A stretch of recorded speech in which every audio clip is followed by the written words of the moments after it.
मेरे चैनल में आप सबको खुश आमदीद। दिल की धड़कन एपिसोड 9 निकाह स्पेशल।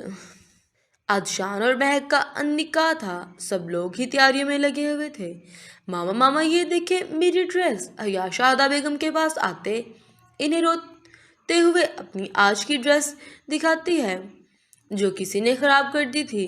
अरे तो इसमें रोने की क्या बात है, कोई और पहन लो।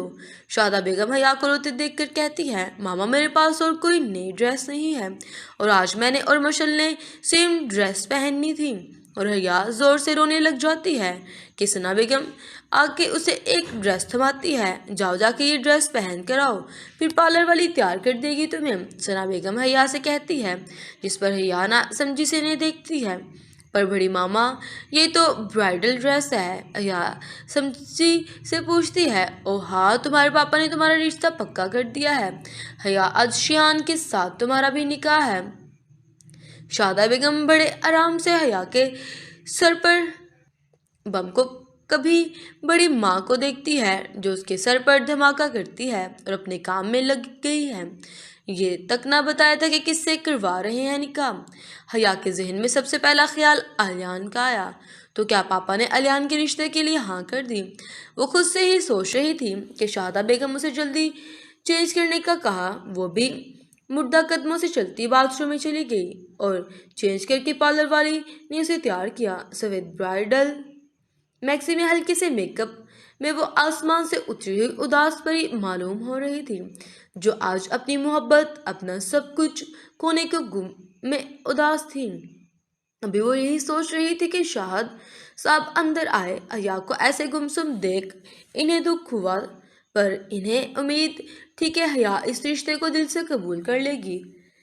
हया बच्चे अपने बाबा से नाराज हो हया के देखने के बाद नजरें फेरने पर शाहद साहब तो तड़प ही गए थे। नहीं पापा मैं किसी से नाराज नहीं हूँ।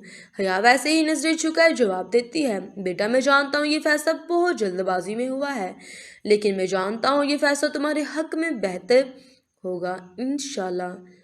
शारदा साहब हया के माथे को चूमकर बाहर चले गए।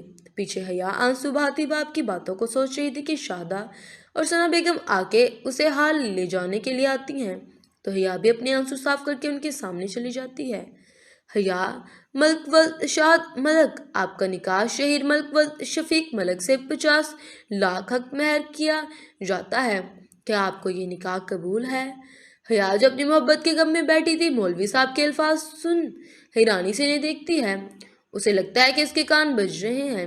वो इसी हैरानी में थी कि मौलवी साहब फिर उसके पूछते हैं, जिससे वो होश में आते 3 दफ़ा कबूल कहती है। इधर यही अल्फाज जब शहीर से पूछे जाते हैं तो उसे यकीन ही नहीं आता कि इतनी आसानी से उसे अपनी मोहब्बत मिल गई। वो खुदा का शुक्र अदा करते कबूल कहता है। शहान और महक का निकाह पहले ही हो चुका था। महक और हया को स्टेज पर ले जाया जा रहा था। हया तो अभी भी शौक थी कि आखिर ये सब कैसे हुआ, लेकिन जो भी हो दिल ही दिल में हया खुदा का शुक्र अदा कर रही थी कि खुदा ने उसे इसकी मोहब्बत दे दी। शहीर ने जब हया को देखा तो देखता ही रह गया। आज वो उसे कोई परिस्तान से उतरी पड़ी लग रही थी जो खुदा ने उसके नसीब में लिखती थी। वो खुदा का जितना शुक्र अदा करता कम था। जैसे ही महक और हया स्टेज के पास पहुंचती तो शहान और शहीर ने इनके आगे अपना हाथ किया। हया और महक के हाथ थामने पर सब लड़कों ने हुटिंग की, जिस पर हया और महक ने शर्मा कर अपना चेहरा नीचे कर लिया। हया खुश थी, बहुत ज़्यादा खुश, आने वाले वक्त से बेखबर कि आने वाले वक्त उसे कितना बड़ा दुख देने वाला था। पर उसे अपने रब पर यकीन था, वो करेगा, उसके हक में बेहतर होगा। जारी है। अस्सलाम वालेकुम। देख लें आज आप लोगों के इतने गंदे रिस्पॉन्स के बावजूद आज मैंने लॉन्ग एपिसोड के साथ साथ सरप्राइज एपिसोड भी दे दी। अब उम्मीद है आप रिस्पॉन्स अच्छा आएगा, वरना मैं कल एपिसोड अपलोड नहीं करूँगी। अगर आपको एपिसोड 10 चाहिए तो कमेंट सेक्शन में 10 लिखें।